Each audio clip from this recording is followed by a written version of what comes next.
बिहार के एक लड़के और झारखंड की एक लड़की की मुलाकात राजस्थान की राजधानी जयपुर में एक शादी समारोह में 8 सालों पहले हुई। मुलाकात के बाद दोस्ती, फिर दोस्ती से प्यार, और दोनों ने तय किया कि अब एक दूसरे के साथ ही जीना है, एक दूसरे के साथ ही मरना है। दोनों ने तय किया कि अब हम शादी करेंगे। विवाह का विचार लेकर दोनों अपने परिवार तक पहुंचे तो परिवार वालों ने कहा कि नहीं, हम ये शादी नहीं करेंगे। बाद में लड़का पक्ष वाले तैयार हुए तो लड़की पक्ष वालों ने कहा कि लड़का कोई नौकरी नहीं करता है। लड़की ने जैसे ही ये बात उस लड़के को बताई कि परिवार वाले इस वजह से शादी नहीं कर रहे कि तुम कोई नौकरी नहीं करते, लड़का ने सेना में जाने की तैयारी शुरू की और उसने भारतीय सेना में नौकरी पाली। फिर दोनों ने अपने परिवार को शादी के लिए तैयार किया। परिवार वालों की रजामंदी से दिसंबर 2024 में 8 सालों के इस रिश्ते पर शादी हुई। 8 सालों तक दोनों का अफेयर था। जरा सोचिए कि इस 8 सालों में दोनों ने किस तरीके से प्रयास किए होंगे और अपने परिवार वालों को इस शादी के लिए तैयार किया होगा। दिसंबर 2024 में शादी हुई, लेकिन मई महीने की जब बारी आई 2025 में, तो 13 मई को फोन की घंटी बजती है और यह खबर आता है कि राम बाबू प्रसाद देश की रक्षा करते हुए सरहद पर शहीद हो चुके हैं। यह फोन उस लड़की को आया, मतलब राम बाबू प्रसाद की पत्नी अंजलि को। यह प्रेम कहानी भारतीय सेना के जवान रहे राम बाबू प्रसाद और उनकी पत्नी अंजलि की है। इस प्रेम कहानी की यादें परिवार वालों को पूरी जिंदगी रहेगी। राम बाबू ने इस देश की रक्षा करते हुए अपनी कुर्बानी दी है। पाकिस्तान के ओर से हुए सीज फायर उल्लंघन में वो देश के लिए शहीद हो गए।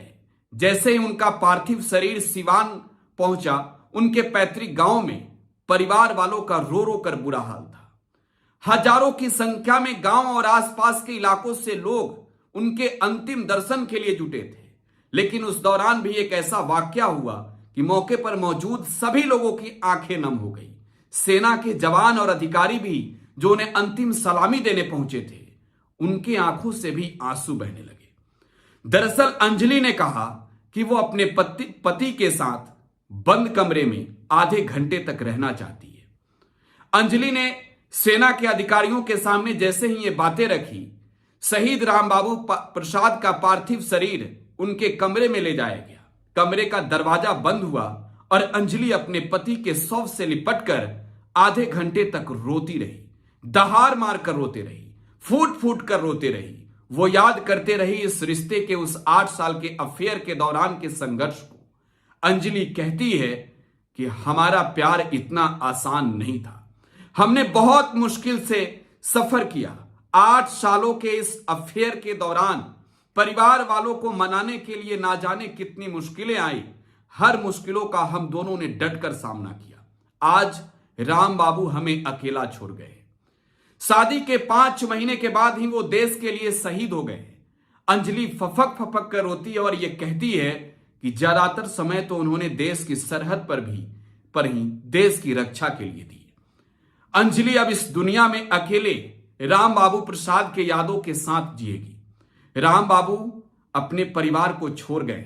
सबसे बड़ा और गहरा सदमा अंजलि को लगा है, जिसने 8 सालों तक मोहब्बत की, फिर उसे पाने की चाहत में परिवार वालों के सामने कितनी बार इस बात को लेकर अर्जी लगाई कि हम दोनों की शादी करा दो। राम बाबू ने सेना में नौकरी भी पाली, शादी भी हुई और शादी के 5 महीने के बाद ही देश की रक्षा करते हुए राम बाबू शहीद हो गए।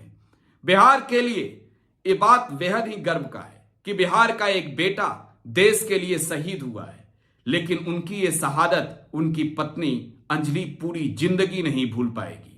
पाकिस्तान के ओर से हुए कायराना हमले में भारत के लिए बिहार के कई जवान शहीद हुए हैं, जो बिहार के रहने वाले हैं, और बिहार को उन बेटों पर सदैव गर्व रहेगा। आप अपनी प्रतिक्रिया कमेंट बॉक्स में छोड़े जाइएगा। फिलहाल आप टुडे बिहार न्यूज के साथ बने रहें। धन्यवाद। पनोरमा ग्रुप, जो सोचता है वो करता है।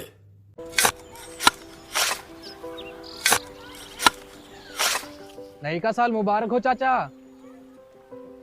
मुबारक। जब तक ये सरकार बा तब तक नया साल मुबारक। कहाँ का बात करत बाड़?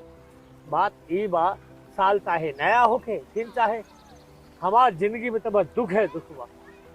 बाढ़ के समस्या 10 का 10 बा। फसल बर्बाद हो जाला या ऑन पॉन बिक जाला, ना कोई उपाय बा ना कोई राहत। बात तो सच बा चाचा। फिर से बाहर जाए के सोचे के पड़ रहे कि सरकार से कुछ ना हुई। कबू कबू तो लागेला हमरे मजदूरन की जिंदगी में कोनो नया साल सच में मुबारक हुई। नया साल तो तब मुबारक हुई जब नई सरकार आई। बात तो सही बा चाचा। नया साल, नई सरकार, नया संकल्प, नया बिहार।